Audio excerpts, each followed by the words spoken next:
Hey guys, what's up? It's Greg Srivasti with the CinemAddicts podcast. For this installment, you will be getting 2 sets of interviews. Just FYI, for our podcast feed, usually you guys are treated, hopefully it's a treat, to our weekly movie reviews. Those will still be here on a weekly basis. Our main focus is to cover movies primarily indie-driven, under-the-radar films that are coming out on a given Friday, or maybe either coming out on digital, on demand, or on theaters, or maybe both. That's the main focus. But there will be other days when we will be covering television material, television coverage, more extra movie reviews. We used to call them rewinds, but you're going to get a lot more movie and television coverage on the CinemAddicts podcast feed. So I just had this, not a light bulb moment because I'm not smart enough for light bulbs, maybe just sort of a dim bulb moment for me where I thought I have all of these different little podcasts. I might as well just put all of my interviews and all of my coverage and streamline that into this CinemAddicts podcast feed. Plus, our main community is the CinemAddicts Facebook group. Want to grow that as well. So along with on a weekly basis, if you subscribe to this feed, you will get a good comprehensive look at the indie-driven projects that are coming out every Friday. Plus, we will be doing more television coverage as well along the week. Okay, so case in point, for this particular episode, I have my interviews with Chad Vidanes. He is the director for My Love Will Make You Disappear, and also actors Paulo Avelino and Chiu. I did these interviews maybe a couple of weeks ago. It just came out. By the way, this is a Filipino film. It just came out on Friday, March 28th, and it's a big hit. I haven't checked the stateside numbers, but I'm sure it's doing well stateside. But it's a big smash in the Philippines, and it's great because me being Filipino American, part Filipino, part Thai, it's great to see Filipino cinema here stateside in the U.S. I saw the movie, I really loved it. You will get a taste of first my interview with Chiu and Paulo Avelino. It's about a 5-6 minute interview, and then another 6-minute interview with Chad Vidanes. My Love Will Make You Disappear centers on this 30-something woman, early 30-something woman named Sari, played by Chiu, who's not in a relationship. And the reason why is because she believes if she kisses a guy that she's really into, has a crush on, he will literally disappear. So she really believes that. Okay, she believed that folk myth when she was a kid, and it's poison to her to where she doesn't want to associate with other men on a romantic level at all. So that's the premise of, that's where Sari is. And there's another guy named Jolo, and he owns the apartment or housing complex that Sari lives in. And the thing is, he is in debt and in very big trouble. He had a big scandal that happened. He lives in a whole different kind of life than Sari. Ultimately, what happens is he needs to sell that housing complex where Sari lives to get back and pay his debtors. If not, he will be very much in trouble. Who knows? He might end up 6 feet under. It's in that kind of criminal element trouble for Jolo. Ultimately, what happens is Sari and Jolo, they meet.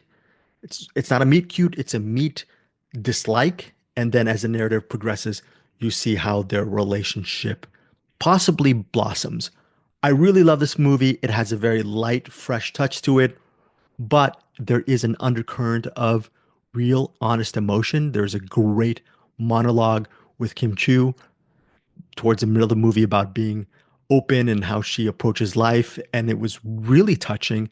And also Paulo Avelino is very, very good as well as Jolo. And yeah, as a close off Jolo, I really enjoyed this movie a lot. And I hope if you're not Filipino, but really want a really entertaining romantic comedy with a bit of vibrancy to it, it's a very fun, energetic, lively, and at times touching film. Go check out My Love Will Make You Disappear in theaters. It's in select theaters stateside. Again, it's directed by Chad Vidanes. And check out my interviews with Chiu, Paulo Avelino, and then Chad Vidanes in a few moments right now. And by the way, when I do these cinematics things, I apologize for these really weird intros because I'm all over the place. I don't read from a script. Okay. And I don't have one of those AI generated things where I'm reading and it looks like I'm being spontaneous. No, I'm just flubbing my lines and I'm not smart enough to do those things and I don't want to actually read from a script. But anyways, maybe it'd be better if I do it. But this is all these my interview, cinematics interview stuff will be a little bit of a rambling intro until I hopefully get better as a speaker. But anyways, here are my love will make you disappear interviews in a few moments. And then after that, check out my interview with the voice singer, songwriter, musician, Iris Herrera. And I'll be back in a few moments and explain why she's part of this feed as well. Guys, I'm Greg Srzobasti with Deepest Dream. Pleasure to meet you both. Pleasure to meet you too. Nice to meet you too. I really love this film. It deals with facing your fear. And I want to know, did you guys ever face your fear as far as following your dreams to become artists? Or did you never have that kind of fear? Because, yeah. I did have a lot of qualms before entering this industry. There were definitely a lot of fears in different aspects, like the way we look, the way I tackle things, the way I acted, and my fear was it was never going to be enough. There was always someone better than me. So, but yeah, that was my biggest fear then, in general.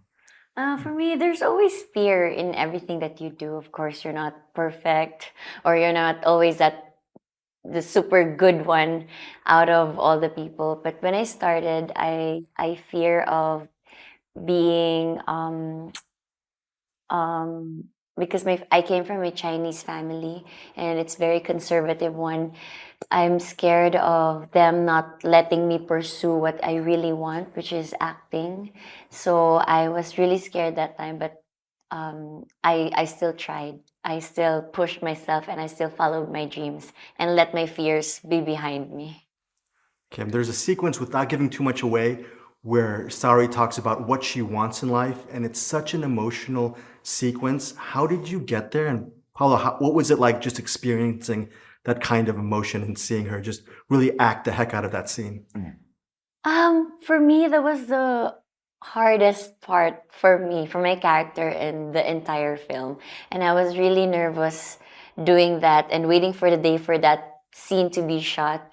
And I was really, really scared to do the scene because maybe I cannot give my 100%. I have a lot of doubts because it's very vulnerable. It's like Sari being naked in front of Jolo with the reality that she's facing as a mid-30-year-old girl that has never been in love in her entire life. So that's one of the hardest scenes, but thanks to Pao for like helping me get through that entire scene.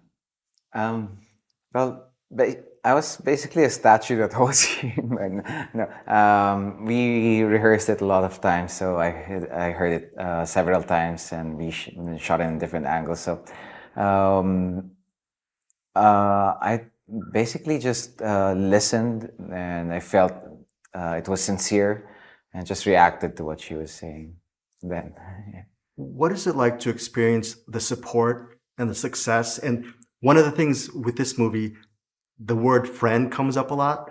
What's it like to have a really close friend, both of you guys, to share the success together and be each other's really support? Yeah.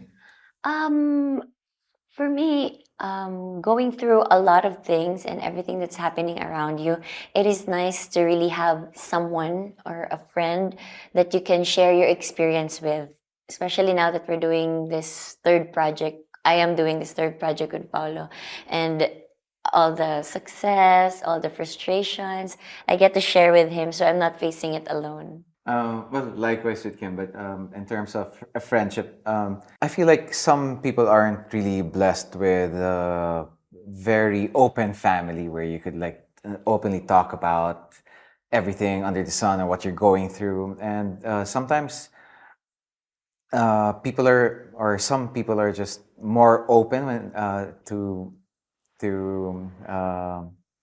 to friends, or like what Kim always says, sometimes family is more of the bond you build together with a person more than not just blood, but the bonds you build among your peers or among your environment. And thank you so much for your time. Very quick question before you go. Yeah. What's the key to actually surviving constant rain on a production? Because you guys, I was wondering if either of you got cold during the whole situation. So Maybe the key to surviving is the company. Yeah.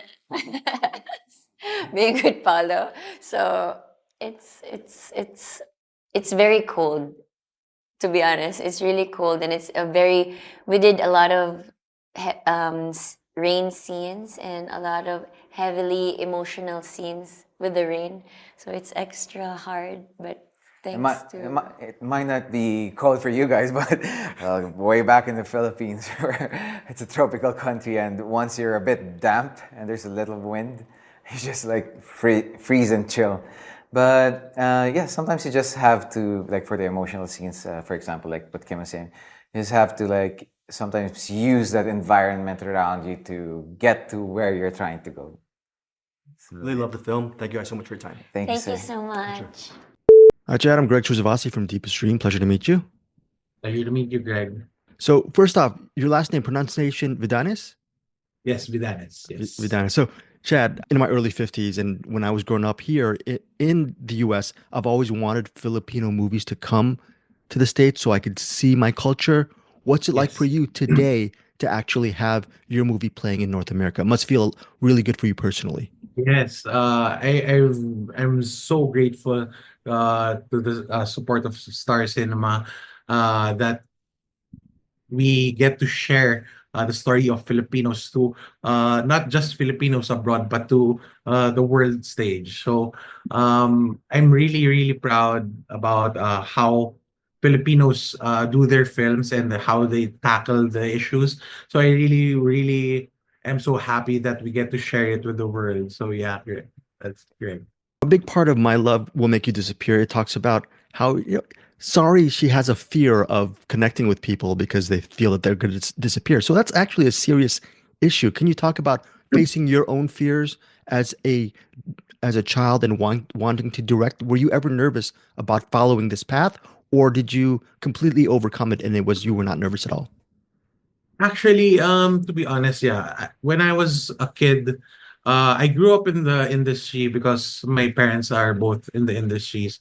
My father was a director in TV, and my mother is part of management in TV.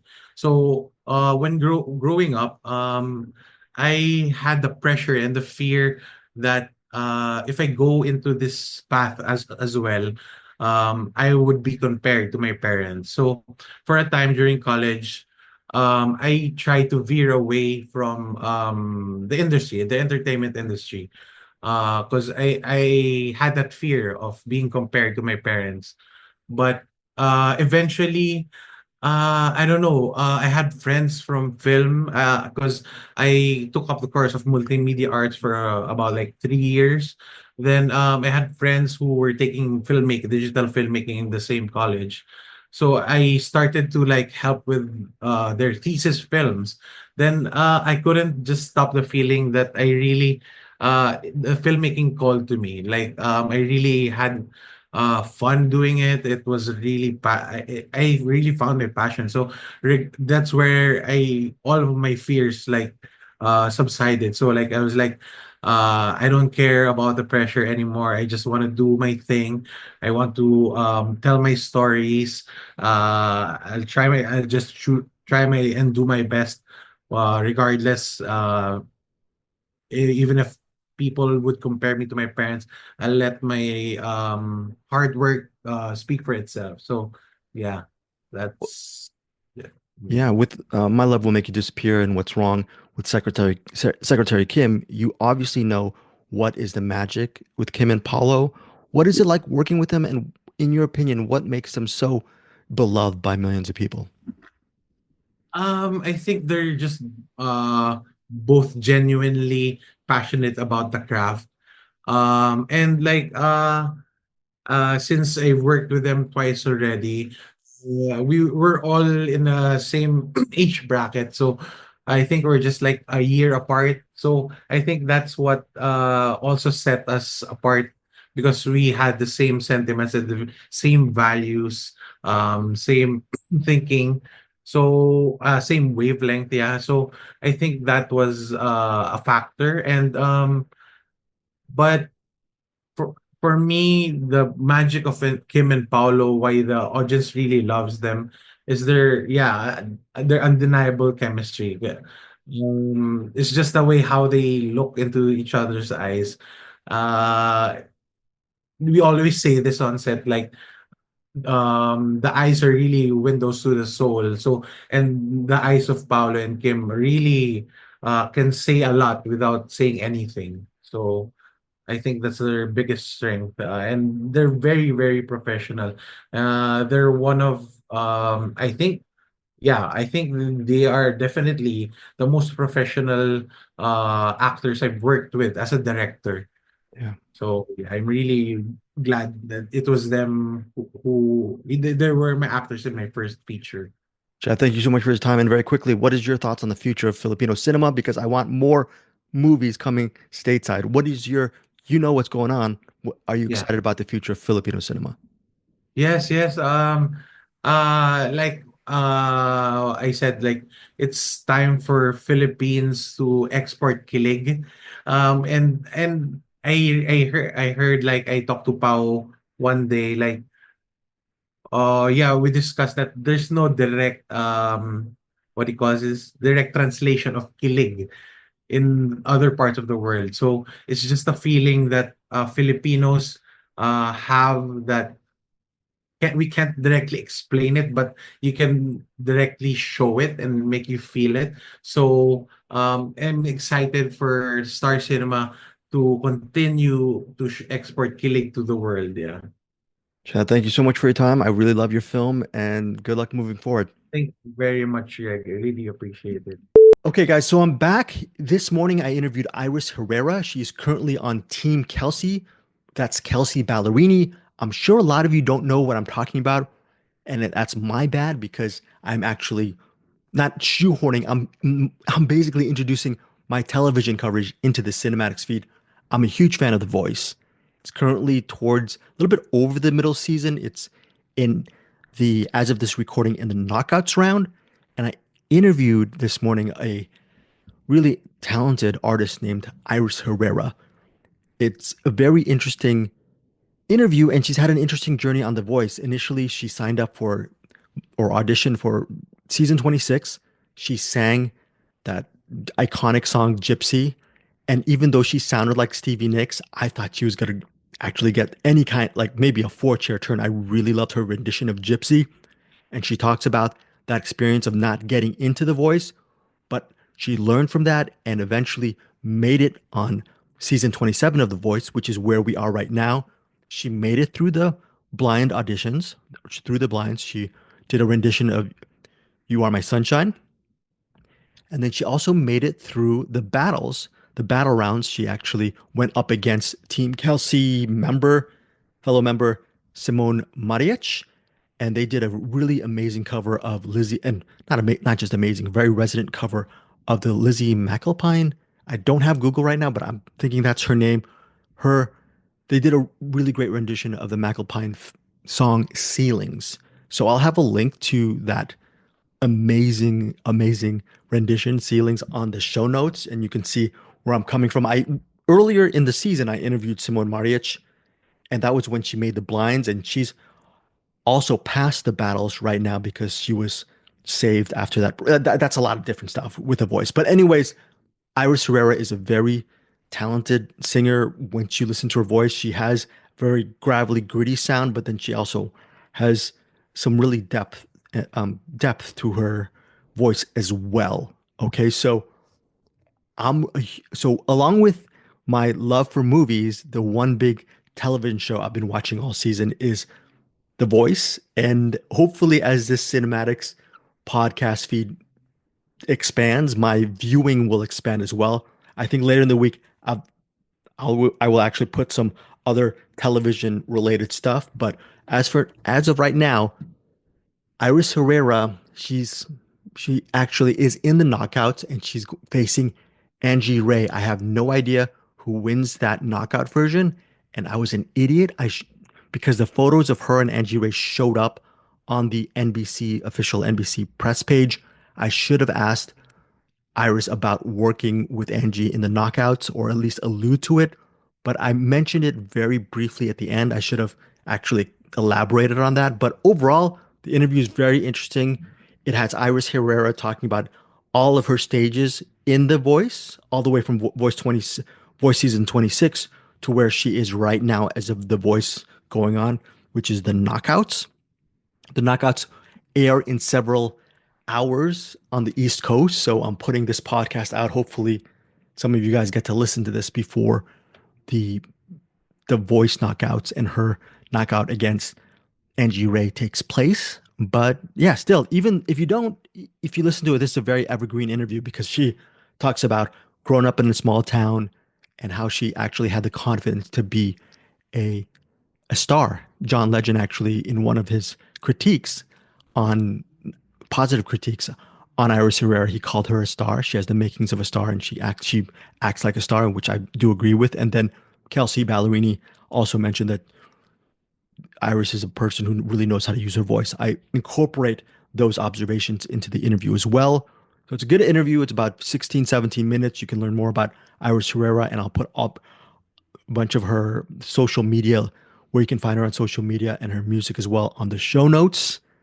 And hopefully I will get some of you CinemAddicts listeners into The Voice as well. Again, it's only midway through the season, a little bit over halfway through the season. And it will get even more interesting when all of the coaches this season on The Voice are Kelsey Ballerini, Michael Bublé, John Legend, and Adam Levine. And it'll be really interesting to see where these artists, who are the final artists who make the actual live versions of The Voice. Anyways, I'm pulling for Iris Herrera. If she doesn't make the knockout, she's still very, very talented, and I will be following her career as well. I am hooked on The Voice.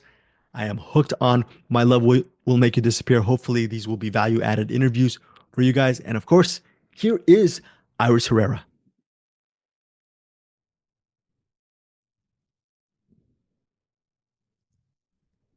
Thanks again, guys, for listening to me babble on CinemAddicts, and hopefully you will. If you do check out My Love Will Make You Disappear, please tell me what you think of the movie. If you listen to Iris Herrera's music, tell me what you think of her music and her run on The Voice as well. All right, guys, take care, and more CinemAddicts material to come. We have, by the way, I'm going to look at Google Doc right now.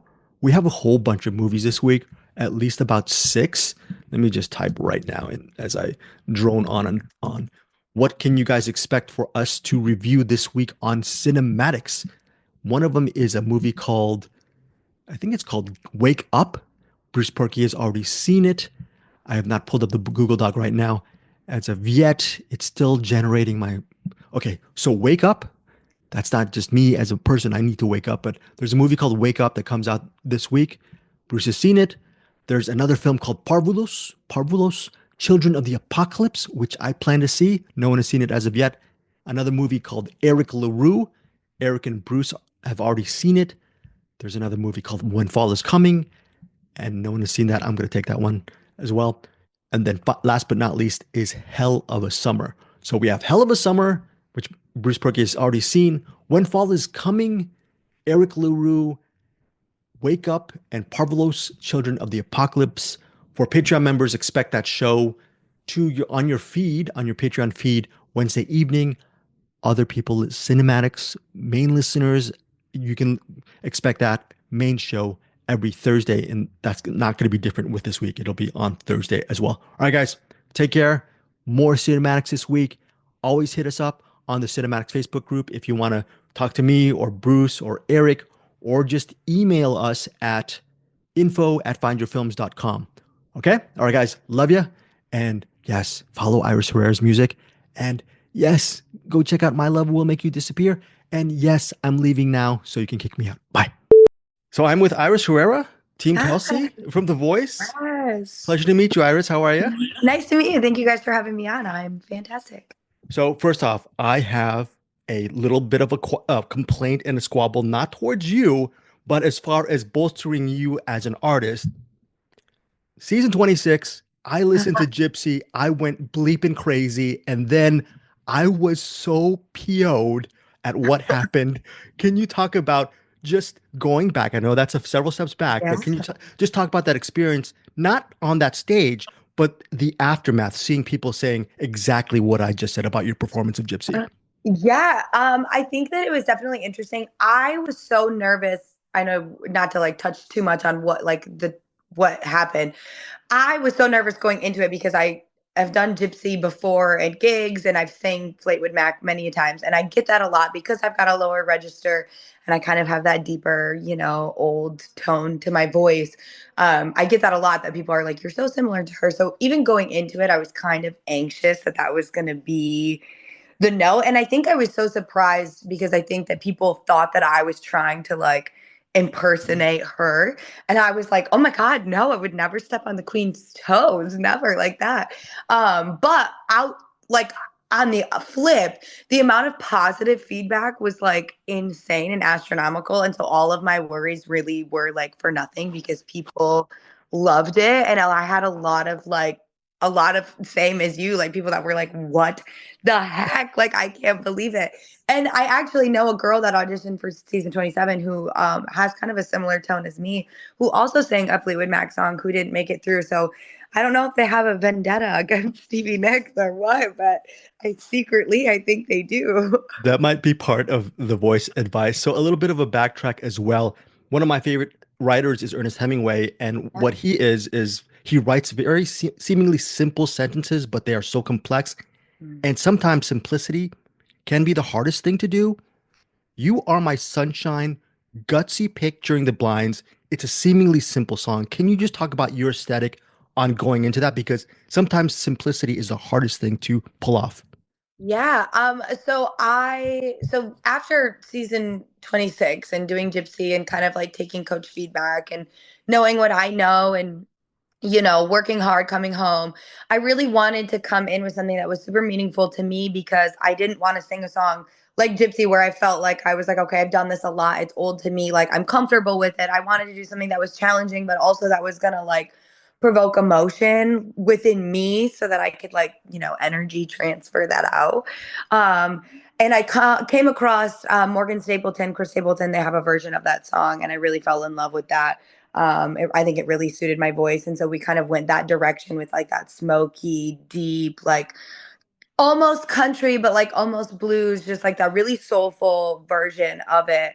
And I don't know, I just think it ended up coming together so beautifully. And I really was like trying to be in tune with myself and how I grew up. And that was like such a crucial song in my childhood. I grew up across the street from my Aunt Rachel, and I spent a lot of time with her and she babysat me a lot. And so that was like our routine and one of our songs that we sang a lot together. And so I was like, how can I feel something on stage and like give that and also sound good? And yeah, and it all I think went together super beautifully and wonderfully. And yeah, I don't know. I in the moment felt so emotional and so like powerful and cool. And so I'm glad that other people, I hope that other people felt that.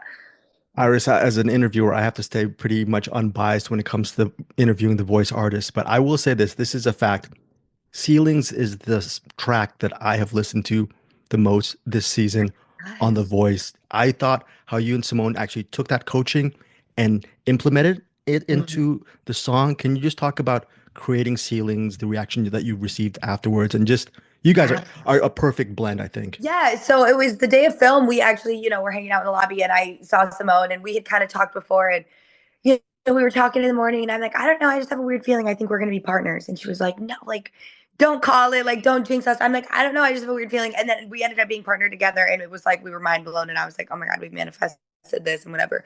So already like as soon as we started, it was off to a good start. And then on the first rehearsal with Kelsey, all the feedback from Little Big Town that like, making it stoic, making it emotional. We really like took that to heart. And obviously we're young girls and we were 14, 15 when that song first came out. And so it's like the heartbreak song of the century for our like girl generation. And so we were so stoked to like represent Lizzie and that song. And so we wanted to make it like as poetic as like possible. And, taking all that coach advice, working in the background and like really honing in on our melodies and like making sure that like we were highlighting each other. We wanted to make sure it was not a competition and more of like a show presented. And we both went into it, with like whatever happens.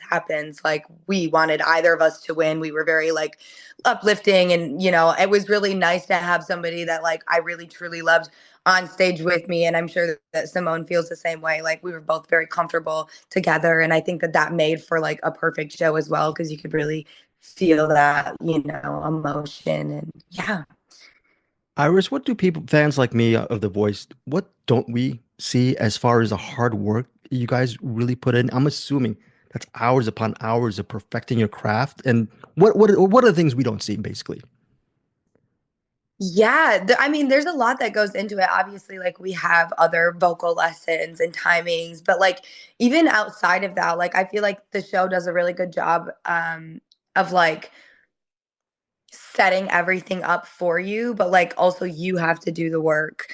And so it's like if you choose to like use that time as like vacation and like chill and not really like take it seriously, that could definitely harm you. But like, learning when to like take a break and give yourself a mind break, but also like working really hard and making sure you're honing in on like your art and your craft and like perfecting your song for the stage, I think plays a really big role. But also like having a family and surrounding yourself around other contestants like really is something that I think people don't see as much. I always talk about how I wish there was like a back scenes reality show, There about has to all of be. us, because Yeah.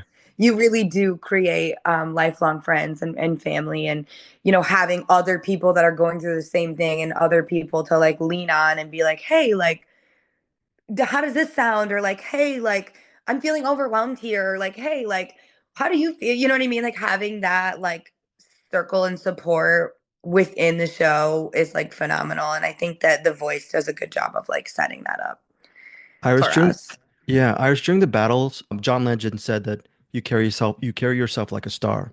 And then Mm. Kelsey said you're a person, you're an artist who really knows how to use your voice. Growing up in a small town, where did you find that inner strength to hone your artistry and carry yourself like a star and learning how to use your own voice? I think that ever since I was little, like I knew I was always kind of different, like whether that be artsy or fun or loud, I've got ADD and I just can kind of be in your face. I feel like I'm very much like extreme. When I'm really happy, I'm really happy. And um, I think growing up in a small town, like I definitely wanted to fit in very, very much. And I think that going through high school was like the biggest learning experience for me as far as like finding myself and like learning to love myself and grow within myself.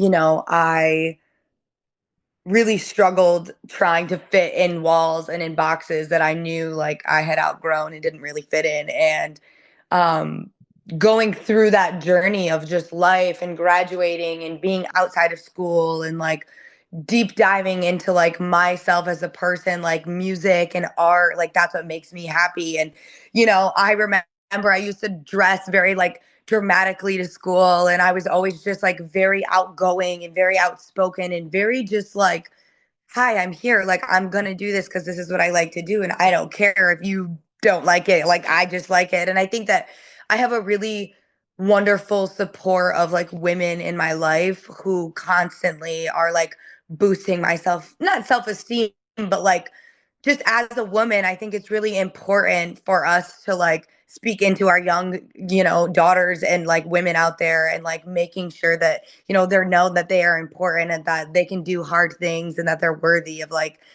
challenges and, being themselves and growing into themselves and whatever that may be, and I think that I had a really wonderful support, system growing up, and a lot of strong women to support me and help me, and guide me through, those times of finding myself as a woman and an artist. And so I think I just finally have the opportunity to be on a stage and show that. And so I try and present myself with like confidence, and I am here and I'm here to take up space, and yeah, it's great. Part of taking up that space is I've learned, at least from season 26 and 27, that you have a ton of resilience and you also know how to really listen and take great insights and coaching into your artistry. What have you learned from Kelsey? Because I'm just an outsider looking in. It seems she's so really into you as an artist. What is it like to just have that kind of collaborator and guide throughout your journey? Yeah, she is like the ultimate big sister. Like she, as an older artist and just as somebody who has like been in the game, she is so good about also boosting that like womanhood and like sisterhood and like, no girl, like let me help you. Like you can do this. Like we can do hard things. You are cool. Like you are worthy. Like you can do this. And that is like so important, I think, as a teacher and as a coach and as a friend and as like a person and a woman in general. She's really down to earth and phenomenal and like really good at like meeting you where you're at and helping you and holding your hand and like guiding you along the way. She's outstanding and phenomenal. The final couple questions is what kind of reactions have you received during your journey on The Voice? Just maybe some hometown support, or is it hard to actually stay away from socials and scroll down, do the death scroll at all the inputs and whatnot? What is that whole, or maybe even just getting that home cooked meal where people maybe viewing parties? I don't know. What's that whole dynamic been for you? Yeah, so I have like taken this time to really like stay home and like I've done some gigs in my hometown and like really pour into my community. Like I did a activity at my high school and I or not my high school, a neighboring school, high school and elementary school. And I went to like a PACE program for elderly. And so I've been really like just pouring into my community while I'm home. You know, I have big hopes and dreams and one day I want to be and live off in a big city. And so I'm really taking this time to like remember where I came from and hone in on my roots and exactly that home cooked meal. All of my like watch parties have just been my family and my friends and like my intimate people because that's what like, you know, that's what matters to me and that's who's gotten me to this point. And so my community has been phenomenal and wonderful and so uplifting and so supportive throughout this whole journey. And I think for me, it's so overwhelming because you go from, you know, fighting for people's attention in a way, you know, gigging for 20 people at a bar to filling out bars, standing room only. Like it's definitely an overwhelming feeling, but it also is so wonderful and so cool. And I finally feel like I can fully be myself and people love it and enjoy it. And for me, that's what's cool. I'm going to ask you a very impossible question just right off the top because I do a movie podcast and a recommendation podcast. First, part A, can you recommend one of your all-time favorite albums and what is it that speaks to you? And that part B would be the same question, but like maybe one of your all-time favorite movies and how does it speak to you? Well, I can go to all-time favorite movies first, I guess series, because that's easier for me. I the Lord of the Rings Hobbit series for me, wonderful. But also, and I literally have a pair of earrings somewhere right here. Um, The Labyrinth with David Bowie. I've I never have the seen little it. sword. Oh my goodness. We can't be friends. No. Um, that movie's phenomenal. I was obsessed with that movie growing up. I love David Bowie. Into favorite album, that is like so hard and challenging. I think an album that really is underrated and an artist that's maybe not underrated, I think underrated for the older generations is Tame Impala. So pretty much any album from Tame Impala, listen to that and really like listen to every song on a loop. It's like almost a modern day Pink Floyd in my brain to me. Or any Pink Floyd too. Okay, and then final question. Again, thank you for your time. But for people who really are interested in trying out for the voice, but maybe are a little bit scared or nervous, what kind of suggestion would you give to artists who are Mm. dreaming of that? I feel like just do it. You know, I think that's such a simple saying and it's very easier said than done, but just do it and just be you and be truthful to you and listen to you. And so if that means now's not your time, that's okay, but still listen to you. Like you're going to get a million no's before you're going to get a yes. And when you do get that yes, all those millions of no's will no longer matter. And you will also understand that all of those millions of no's were crucial for you to get this yes. So know that, like, if you do get knocked down, you get back up and you keep going and you listen to yourself and you be truthful to yourself. And yeah, I think that's my best advice to any young artist trying out for anything. I mean, even a school talent show. Be you. And honestly, if you're having fun, that's all that matters. Truthfully, that's what I've learned in my 19, almost 20 years of life. I was assuming you were 20 already, but you're still not. That's amazing. Yes. Nope. I could speak to you for another 20, 30 minutes. I know you're under the weather. Thank you so much for being a trooper. I'm gonna turn over this interview very quickly because I think you might be on Knockouts tonight as well, possibly. Right? Possibly. I can't. Yeah. I can't say, but you might see a familiar face and you might want to tune in tonight. And then where can our listeners and viewers just follow you and whatnot? What's the best place for people to catch your music? Yeah, I have a lot on TikTok and Instagram, so all of those socials, and then Facebook. My TikTok is iris.herrera with 2 A's, and then the same tag for my Instagram as well. Iris, thank you so much for your time again, Thank you. Good luck moving forward with The Voice, and we'll follow you post The Voice as well. Appreciate it. Thank you. Yeah, thank you. Thank you.